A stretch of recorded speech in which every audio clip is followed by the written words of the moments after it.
तरफ चिल्लाया। मैंने उस औरत की तरफ देखकर चिल्लाया, ये घटिया स्क्रिप्ट किसने लिखी है? ये तो सरासर बेशर्मी है। लिन वान वान अपने 10 सेंटीमीटर के हाई हील्स मटकाते हुए मेरे पास आई। उसने झटके से मेरे हाथ से स्क्रिप्ट छीनी और उसे उल्टा करके मेरे सिर पर एक धप जमाया। मैंने लिखी है, कोई दिक्कत है? उसने अपना चश्मा उतारा और ऊपर से नीचे तक मुझे ऐसे देखा जैसे मैं उसका गुलाम हूँ। अगर कोई शिकायत है तो उसे अपने अंदर ही दबा कर रखो। कॉन्ट्रैक्ट साइन हो चुका है और उसकी पेनल्टी पेनल्टी 100 करोड़ है। अगर इतने पैसे नहीं है तो चुपचाप वही करो जो मैं कहूँ। शूटिंग के पहले हफ्ते ही मुझे समझ आ गया कि काम के बहाने बदला प्रोफेशनल रिवेंज किसे कहते हैं। Scene number 12 indoor shoot. Script में साफ साफ लिखा था, हीरो और हीरोइन एक दूसरे की आंखों में डूब कर देखेंगे और फिर कैमरा एंगल चीट शॉट की मदद से गले लगेंगे। डायरेक्टर झांग ने मॉनिटर के पीछे से चिल्लाकर कहा, एक्शन। मैंने अभी अपना रोमांटिक चेहरा बनाया ही था कि लिन वान वान किसी भूखी शेरनी की तरह मुझ पर टूट पड़ी। कोई कैमरा एंगल नहीं, कोई धोखा नहीं, उसने सीधा रियल किस कर दिया। उसने अपने दोनों हाथों से मेरा चेहरा इतनी जोर से पकड़ा कि मैं हिल भी नहीं सका। उसने मेरा चेहरा दबोच लिया और उसके होंठ मेरे होंठों पर किसी पत्थर की तरह भारी महसूस हुए। उसने पुरानी खुन्नस निकालने के लिए मेरे निचले होंठ पर इतनी जोर से काटा कि मेरे मुंह में उसकी पर्पल लिपस्टिक का मीठा स्वाद और खून की नमकीन महक एक साथ घुल गई। कट। डायरेक्टर झांग मॉनिटर के पीछे ऐसे हंस रहे थे जैसे उनकी लॉटरी लग गई हो।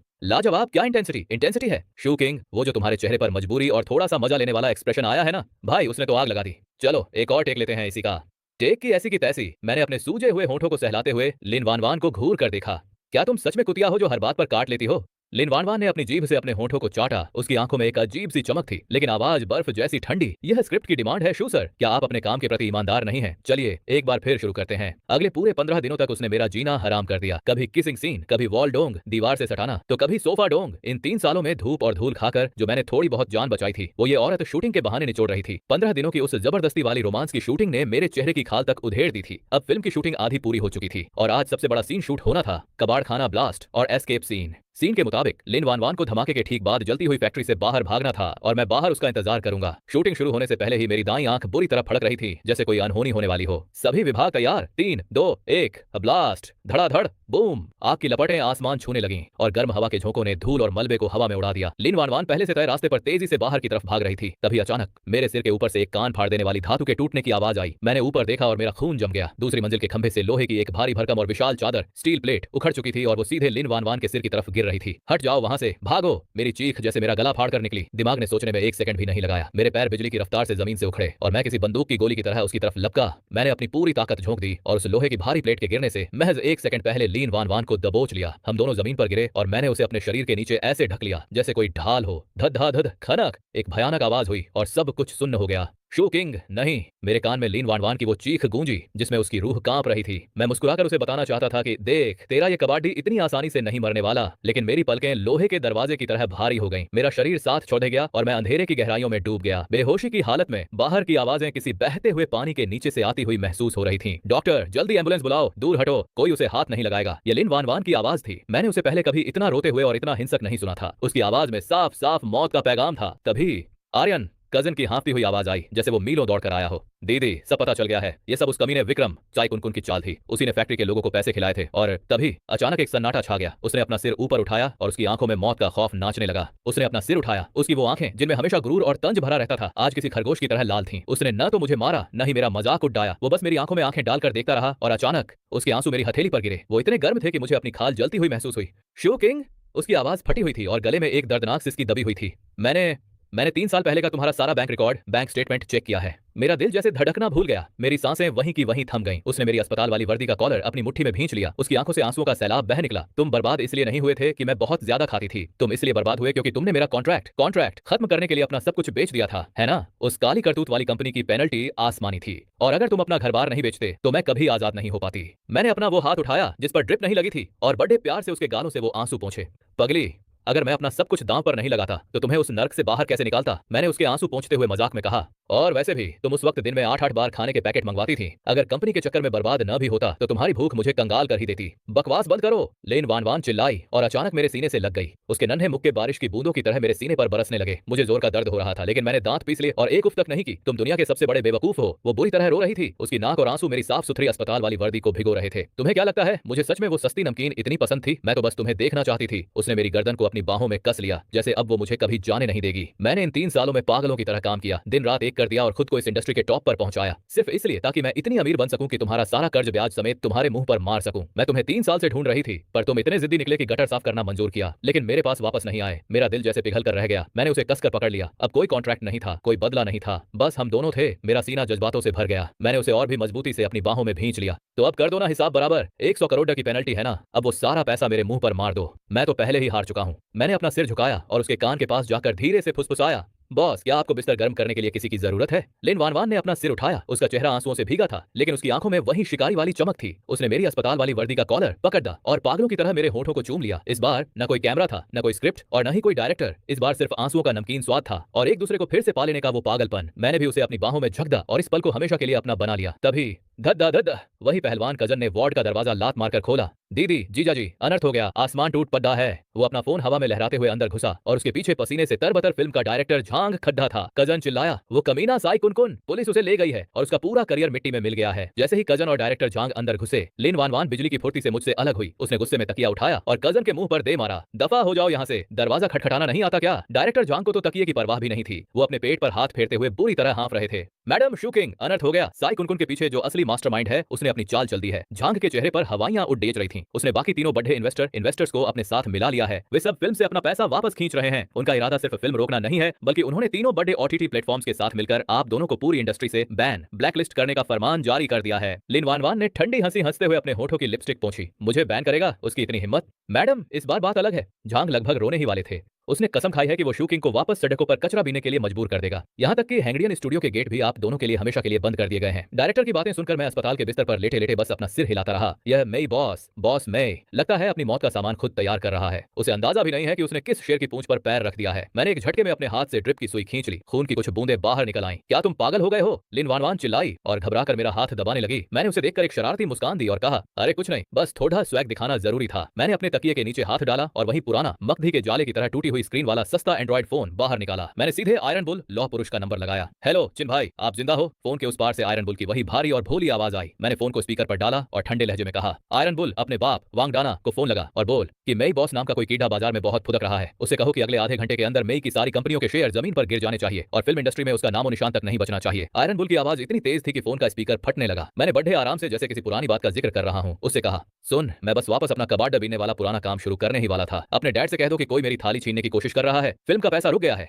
फोन के दूसरी तरफ 2 सेकंड के लिए सन्नाटा छा गया और फिर चीन के सबसे बड़े सिनेमा मालिक वांग डाना की दहाड़ सुनाई दी, जो शायद आयरन बुल के पास ही खड़े थे। कौन है वो अंधा जिसकी इतनी हिम्मत की वांग डाना के आदमी पर हाथ डाले? वांग डाना का गुस्सा फोन से बाहर निकलता महसूस हो रहा था। शू किंग भाई, आप बेफिक्र रहिए, पैसे की कमी, मेरे पर्सनल अकाउंट से अभी के अभी जरूरत से ज्यादा पैसा ट्रांसफर हो जाएगा। और रही बात उस मई बॉस की, आज मैं उसे ऐसा गायब करूंगा कि इतिहास में भी उसका नाम नहीं मिलेगा। कद्दक, फोन कट गया। अभी आधा घंटा भी नहीं बीता था कि अस्पताल के कमरे का माहौल पूरी तरह बदल गया। डायरेक्टर जांग, जो अभी तक रो रहे थे, उनके फोन पर नोटिफिकेशंस की जड़ ही लग गई। ओह, तभी अचानक उसका फोन पागलों की तरह बजने लगा। उसने कांपते हाथों से कॉल रिसीव किया। जैसे जैसे वो सुनता गया, उसकी आंखें फटी की फटी रह गईं। यहां तक कि उसके हाथ से फोन छूटने ही वाला था।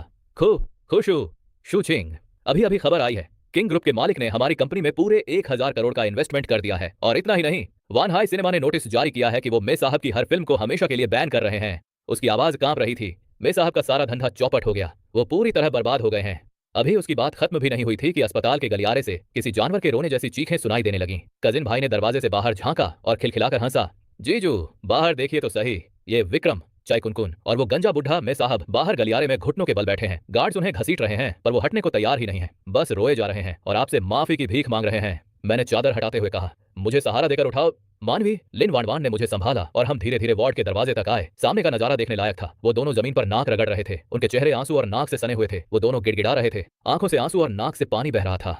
मुझसे बहुत बड़ी गलती हो गई। आप बड़े दिल वाले हैं, मुझे एक कीड़ा समझकर छोड़ दीजिए। मे साहब फर्श पर अपना सिर पटक पटक कर भीख मांग रहे थे। वहीं विक्रम, चाय कुनकुन तो घुटनों के बल रेंगता हुआ आया और मेरे पैर पकड़ने की कोशिश करने लगा। भैया, मेरे सगे भाई, मैं आपके जूते तक चाटने को तैयार हूँ। आप बस मुझे फिल्म में वापस ले लो। मुझे कोई छोटा मोटा कसाई या नौकर का रोल ही दे दो, पर प्लीज मुझे निकालो मत। मैंने घृणा से अपना पैर पीछे खींच लिया और ठंडी नजरों से उन्हें देखा। शहर के उस कोने में जो कबाड़ खाना है ना, वहाँ रद्दी 8 रुपए किलो बिकती है और प्लास्टिक की बोतलें 1 रुपए की एक। मैंने अस्पताल के गेट की तरफ इशारा करते हुए कहा, अभी निकल जाओ, वरना रात बिताने के लिए किसी पुल के नीचे की जगह भी नहीं मिलेगी। दफा हो जाओ यहाँ से। इशारा पाते ही गार्ड्स उन पर टूट पड़े और उन्हें किसी मरे हुए कुत्ते की तरह घसीटते हुए बाहर निकाल दिया। वक्त तेजी से बीता, मुश्किलें खत्म हुई और हमारी नई फिल्म का आखिरी सीन भी शूट हो गया। हर तरफ कामयाबी का शोर था। हमारी फिल्म को हर जगह ग्रीन सिग्नल मिल चुका था और आज उसकी पहली स्ट्रीमिंग थी। रात का वक्त था। आर्यन टैंग चैन के आलिशान पेंट हाउस के लिविंग रूम में सन्नाटा था। सामने की विशाल स्क्रीन पर हमारे ड्रामे का पहला एपिसोड चल रहा था, बर्बाद शहजादा और उसकी हमसफर। मैं आराम से लेदर सोफे पर बैठा गर्मा गर्म फ्राइड राइस का मजा ले रहा था। तभी हवा में एक मदहोश कर देने वाली खुशबू खुली। मानवी लिन वान वान रेशमी लाल रंग की नाइट ड्रेस पहने दबे पांव मेरी तरफ बढ़ रही थी। उसने एक कातिलाना अदा के साथ सीधे मेरी गोद में जगह बना ली।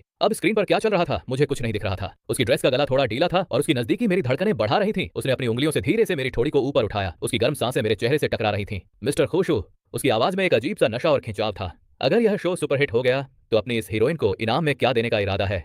जिस पल वो मेरी गोद में आकर बैठी मेरा दिमाग जैसे सुन्न हो गया। मेरा पहला रिएक्शन कोई रोमांटिक नहीं था, बल्कि मैं बुरी तरह सकपका गया। मैंने खंखारते हुए चावल का कटोरा साइड की मेज पर रखा और ऐसे बैठ गया जैसे किसी ऑफिस की मीटिंग में कोई बहुत सीरियस बॉस बैठा हो। मैंने उसका चेहरा धीरे से घुमाया और कहा, इनाम की बात बाद में, पहले मुझे स्क्रीन देखने दो। देखो इस सीन में मैंने कितनी जान लगा दी है, जैसे ओटीटी प्लेटफॉर्म वालों ने मेरा कर्जा माफ कर दिया हो। उसने अपनी आंखें सिकोड़ी और शरारत से मुस्कुराते हुए बोली, कर्जा तो तुम पर वैसे भी बहुत है, याद है ना वो 5 पैकेट चटपटे कुरकुरे जो तुमने अभी तक मुझे नहीं खिलाए? वो तो इतिहास बन चुका है। मैंने अपना गला साफ किया और थोड़ा अकड़ कर बोला, देखो अब मैं इस फिल्म का हीरो हूँ, थोड़ी तो इज्जत डिसेंसी रखो। इज्जत? उसने नीचे झुककर मेरे कपड़ों की तरफ देखा। मैंने वो पुरानी टी शर्ट पहन रखी थी जिस पर फिल्म सिटी सफाई कर्मचारी का लोगो बना था। वो हंसते हुए बोली, मिस्टर खुशू, आपकी इज्जत क्या अभी लॉन्ड्री में धुलने गई है? ये क्या पहन रखा है? मैंने भी हार नहीं मानी और डीठ बनकर बोला, ये मेरा कैरेक्टर है। एक बर्बाद हो चुका रईस ज्यादा ऐसा ही दिखता है जैसे अभी अभी गटर से निकल कर आया हो। तभी उसने अपनी उंगली से मेरे सीने पर एक हल्का सा प्रहार किया और, अच्छा तो फिर वापस गटर में ही चले जाओ, इनाम कैंसिल। उसने जैसे ही उठने की कोशिश की मैंने तुरंत हार मान ली। अपनी बाहें उसकी कमर के चारों तरफ कसी और उसे मजबूती से पकड़ लिया।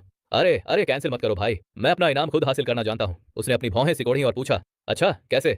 मैंने स्क्रीन की तरफ इशारा किया। पहले डेटा देखते हैं, रोमांस में भी थोड़ा उतार चढ़ाव होना चाहिए। वो एक हल्की सी आवाज निकालकर मेरी गोद से फिसली और बगल में बैठ गई, लेकिन अपना पैर जानबूझकर मेरे पैर पर रख दिया जैसे जमीन पर अपना कब्जा जमा रही हो। तभी स्क्रीन पर पहले एपिसोड का आखिरी सीन आया। जैसे ही मेरा वो वाला सीन शुरू हुआ जहां मैं पुल के नीचे बैठकर ठंडी सूखी रोटी चबा रहा हूँ, कमेंट्स की बाढ़ आ गई। स्क्रीन पर कमेंट्स ऐसे भाग रहे थे जैसे टिड्डियों का दल हो। भाई इस बंदे की एक्टिंग देखकर मेरा पेट दुखने लगा। मेरी मम्मी पूछ रही है कि मैं मैगी खाते खाते रो क्यों रहा हूँ। ये रईस सजादे की बर्बादी कोई एक्टिंग नहीं लग रही। इसकी आंखों में वो डर दिख रहा है जैसे मकान मालिक ने 3 महीने से किराया न मिलने पर घर से निकाल दिया हो। कमेंट्स देखकर मेरी आंखें फड़कने लगीं। मानवी ने मेरी तरफ देखा और उसकी आवाज एकदम ठंडी थी। क्यों धक धक हो रही है? दिल में चोर बैठा है क्या? मैंने भी पलट कर कहा, मैं क्यों डरूं और चोर कैसा? अरे मैं तो बस अपनी एक्टिंग में जान फूंक रहा था। जितना असली लगेगा लोग उतने ही चाव से प्राइम मेंबरशिप लेंगे। मैंने ढीठ बनकर जवाब दिया। उसने रिमोट उठाया, वीडियो पॉज किया और स्क्रीन पर मेरे उस धूल से सने चेहरे की तरफ इशारा किया। खुशू, अगर उस वक्त तुम मेरे पास आ जाते तो मैं तुम्हें अपनी लाइफ की परमानेंट मेंबरशिप दे देती। मैंने अपना सिर खुजलाया और बात को हल्का करने के लिए कहा, अरे उस वक्त तो मुझे अपना पासवर्ड शेयर करने में भी डर लगता था। मुझे लगा कहीं तुम नेट के जरिए मुझे ढूंढती हुई मेरे घर ही न पहुंच जाओ। वो पहले तो खिलखिलाकर हंसी, फिर अचानक सीरियस होकर बोली, तो अब डर नहीं लगता? मैंने उसका हाथ थाम लिया। मेरी हथेलियां उसकी गर्मी से तप रही थीं। मैंने कहा, अब डर कर भी क्या फायदा? तुमने तो पहले ही मुझसे कॉन्ट्रैक्ट साइन करा के मुझे अपना कैदी बना लिया है। वो बस मुस्कुरा कर रह गई। तभी उसके फोन की घंटियां पागलों की तरह बजने लगीं। मैंने झांक कर देखा तो डायरेक्टर साहब के मैसेजेस की लाइन लगी थी, एक साथ 20 वॉइस नोट्स। ऐसा लग रहा था जैसे डायरेक्टर साहब का किसी ने कर्जा खा लिया हो। मानवी ने स्पीकर ऑन किया और डायरेक्टर साहब की आवाज गूंज उठी। तभी डायरेक्टर साहब की आवाज स्पीकर से किसी बम की तरह फट गया। धमाका हो गया भाई, प्लेटफॉर्म के सर्वर से धुआं निकलने लगा है। खुशू जल्दी ट्विटर देखो, तुम्हारा वो सिगरेट का टुकड़ा उठाकर फूंकने वाला सीन रातों रात वायरल हो गया है। उसके मीम्स बन रहे हैं भाई। पूरी दुनिया तुम्हें नेशनल क्रश सुपरस्टार अंकल बुला रही है। मेरी तो जान ही हलक में अटक गई। मैंने बुदबुदाते हुए कहा, अरे यार सुपरस्टार कहो तो ठीक है, पर ये अंकल लगाना क्या जरूरी था? सुनने में ऐसा लग रहा है जैसे सब्जी मंडी में कोई नई दुकान खुली हो। डायरेक्टर साहब रुकने का नाम नहीं ले रहे थे। ब्रांड्स की लाइन लगी है, रियलिटी शोज वाले पीछे पड़े हैं। अवार्ड फंक्शन से कॉल आया है, इस साल का सबसे बड़ा अवार्ड तुम्हें ही मिल रहा है। अपनी पीठ सीधी करो और रेड कार्पेट पर जलवे बिखेरने के लिए तैयार हो जाओ। मैंने अनजाने में ही अपनी पीठ सहलाई जहां पुरानी चोट थी। मानवी ने मुझे तिरछी नजरों से देखा और चिढ़ाते हुए बोली, अब ये मासूम चेहरा बनाना बंद करो। तुम्हारा वो जख्म कब का भर चुका है। हॉस्पिटल वालों ने तो तुम्हें अपनी लिस्ट में सबसे बड़ा नौटंकीबाज मरीज घोषित कर दिया है। मैं एकदम से भटक गया। अरे ऐसे कैसे? दर्द तो अब भी होता है। अरे ये मेरी काम के प्रति लगन है। मैं तो बस ये चाहता था कि तुम्हारा दिल मेरे लिए थोड़ा पसीजे। मैंने ढीठ बनकर कहा। उसने कोई जवाब नहीं दिया, बस अपना फोन मेरी गोद में फेंक दिया और बोली, लो खुद ही जवाब दे दो डायरेक्टर साहब को। बस ये मत कहना कि तुम वापस कबाड़ चुनने जा रहे हो। मैंने वॉइस नोट का बटन दबाया और अपनी आवाज को इतना गंभीर कर लिया जैसे किसी बड़ी कंपनी के बोर्ड मेंबर्स को रिपोर्ट दे रहा हूं। डायरेक्टर साहब मैसेज मिल गया है, मैं रेड कार्पेट पर जरूर आऊंगा, लेकिन मेरी एक शर्त है। डायरेक्टर साहब का तुरंत रिप्लाई आया, अरे खुश हो, तुम चांद मांगो तो मैं वो भी आसमान से तोड़ लाऊं। बोलो क्या शर्त है? मैंने एक बार मानवी लिन वान वान की तरफ देखा और थूक गटकते हुए बोला, रेड कार्पेट पर मैं मानवी का हाथ थाम कर चलना चाहता हूं और ऐसे कि दुनिया को लगे कि हम एक दूसरे के बिना एक कदम भी नहीं चल सकते। हॉल में एक सन्नाटा छा गया। मानवी की आंखें अब किसी धारदार खंजर की तरह मुझे देख रही थीं। खुशू, ये तुम क्या खिचड़ी पका रहे हो? उसने दबी आवाज में पूछा। मैंने हिम्मत जुटाई और कहा, अरे मैं तो बस दुनिया को ये दिखाना चाहता हूं कि हम इस ऊंचाई पर साथ पहुंचे हैं, ताकि किसी को यह न लगे कि मैं सड़क से उठकर बस तुम्हारी किस्मत के भरोसे यहां आ गया हूं, ताकि लोगों को यह न लगे कि मैं प्लास्टिक की बोतलें चुनते चुनते तुम्हें भी वहीं से उठा लाया हूं। उसने 3 सेकंड तक मुझे घूरा और फिर अचानक मेरा कान जोर से मरोड़ दिया। ठीक है, लेकिन याद रखना, अगर वहां तुम्हारे हाथ कांपे या तुमने कोई गड़बड़ की तो मैं तुम्हें हाथ में पकड़कर किसी माइक की तरह हवा में लहराते हुए चलूंगी। मैं दर्द के मारे बिलबिला उठा, लेकिन फिर भी दांत दिखाते हुए मुस्कुराया। अरे जरा प्यार से पेश आओ, अब मैं पूरे देश का क्रश हूँ, मेरा चेहरा कैमरे पर चमकना चाहिए। आखिरकार अवार्ड्स की रात आ ही गई। अपनी जिंदगी में पहली बार मैंने वो चमचमाता हुआ सूट पहना था। स्टाइलिंग करने वाला लड़का मेरे चारों तरफ 10 चक्कर ऐसे काट रहा था जैसे किसी पुराने खटारा ट्रैक्टर की मरम्मत कर रहा हो। वो अपना दिल पकड़कर बोला, खुश हूँ सर, आपके चेहरे पर तो जरूरत से ज्यादा ही सादगी झलक रही है, हमें इस आम आदमी वाली झलक को मेकअप के नीचे छिपाना होगा। मैंने तंज कसते हुए कहा, अरे रहने दो भाई, छिपाओ मत, दर्शकों को मेरा यही चेहरा पसंद है, ऐसा चेहरा जिसे जिंदगी ने कूट कूट कर बनाया हो। उसने मेरी एक न सुनी और मेरे बालों पर इतना हेयर स्प्रे छिड़क दिया कि मेरा सिर सुन्न हो गया। मुझे ऐसा लगा जैसे किसी ने मेरे पूरे सिर को फेविकोल से सील कर दिया हो। रेड कारपेट का नजारा किसी जलते हुए अंगारे जैसा था।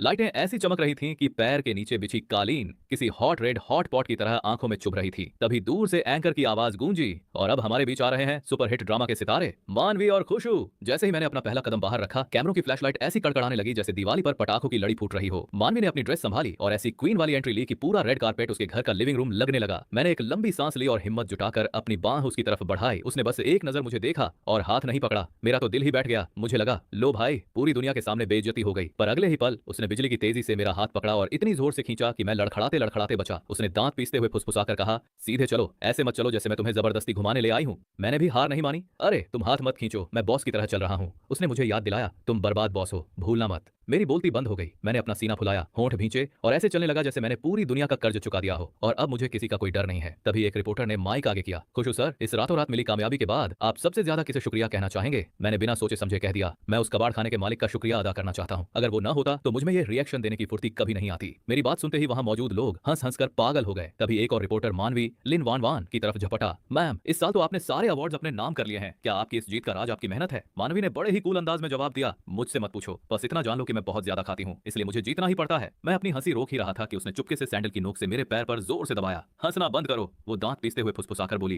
कैमरे हमारी तरफ है। मैंने तुरंत अपना चेहरा सीधा किया और वो अपनी सबसे महंगी वाली शक्ल बना ली, वही लुक जिसमें मैं गरीब तो हूँ पर किसी के आगे झुकने वाला नहीं। अवार्ड सेरेमनी शुरू हुई और जैसा डायरेक्टर साहब ने कहा था बिल्कुल वैसा ही हुआ। मानवी एक के बाद एक अवार्ड जीतती जा रही थी। फिर वो पल आया जब स्टेज पर बेस्ट डेब्यू एक्टर के नाम का ऐलान हुआ। जब मैं स्टेज पर वो ट्रॉफी पकड़कर खड़ा था तो मेरी हथेलियां पसीने से भीगी हुई थी। नीचे बैठी मानवी लिन वान वान अपनी ठोड़ी ऊपर उठाए मुझे ऐसे देख रही थी जैसे कह रही हो, यकीन नहीं होता कि मैंने सड़क से आज क्या उठा लिया है। पूरा हॉल ठाकों से गूंज उठा। मैंने बात संभालते हुए एक लाइन और जोड़ दी, और शुक्रिया उस खास इंसान का भी जिसने मुझे कचरे के डिब्बे में फेंकने के बजाय संभाल कर रखा। नीचे बैठी मानवी ने अपनी भौहें सिकोड़ी जैसे कह रही हो, ज्यादा उड़ो मत वरना अभी जमीन पर ले आऊंगी।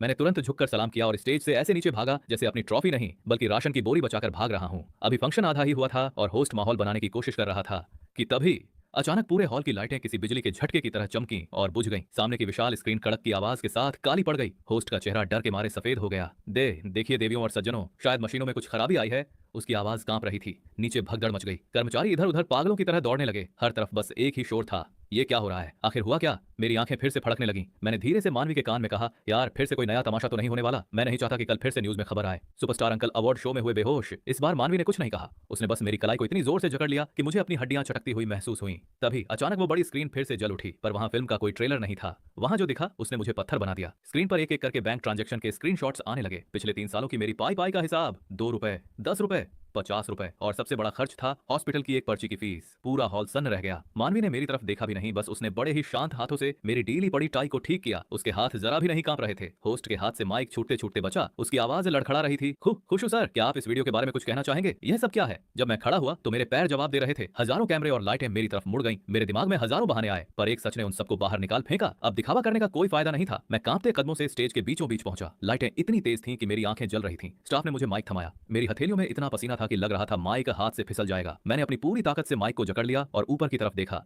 मैंने नजरें घुमाकर मानवी की तरफ देखा। वो भी मेरी ही तरफ देख रही थी। उसकी आंखों में आंसू तैर रहे थे, लेकिन उसके चेहरे पर अब भी वही एक्सप्रेशन था, अगर आज तुम पीछे हटे तो मैं तुम्हें जान से मार दूंगी। मैंने एक लंबी और गहरी सांस ली और सबके सामने अपने एक घुटने पर बैठ गया। पूरे हॉल में सन्नाटा छा गया, जैसे सबकी सांसें रुक गई हों। मैंने अपनी जेब से एक छोटा सा बॉक्स निकाला और उसे खोला। उसके अंदर कोई मामूली अंगूठी नहीं थी, बल्कि एक कस्टमाइज्ड पिंक डायमंड की रिंग थी, जिसे कुरकुरे के एक टुकड़े जैसा शेप दिया गया था। वो अंगूठी इतनी अनोखी थी जैसे पूरी लग्जरी दुनिया को चुनौती दे रही हो। मैंने माइक को अपने होठों के करीब लाया। ताज्जुब की बात थी कि इस बार मेरी आवाज जरा भी नहीं कांपी। मानवी मैम, मैंने अपना सिर उठाया। मेरा गला भर आया था। वो 5 पैकेट कुरकुरे का उधार मैंने आज चुका दिया है। स्टेडियम में मौजूद लोग पागलों की तरह चीखने लगे। मैंने अपने दांत भींचे और वो बात कही जो मेरे दिल में दफन थी, अब मैं अपनी बाकी की पूरी जिंदगी तुम्हारे खाने का हर बिल भरना चाहता हूँ। क्या तुम मुझे एक मौका दोगी? पूरा हॉल एक सेकंड के लिए बिल्कुल खामोश हो गया और फिर अगले ही पल मानवी सीधा स्टेज की तरफ भागी। वो हाई हील्स पहनकर ऐसे दौड़ रही थी जैसे आज पूरी दुनिया को खरीद लेगी। उसकी ड्रेस का घेरा इतना बड़ा था कि बेचारा होस्ट गिरते गिरते बचा। उसने स्टेज पर आते ही मुझे अपनी मुट्ठी में दबोच लिया और उसने मेरी टाई पकड़ी और मुझे जमीन से झटके के साथ ऊपर खींच लिया। मैं बस इतना ही कह पाया, अरे जरा धीरे,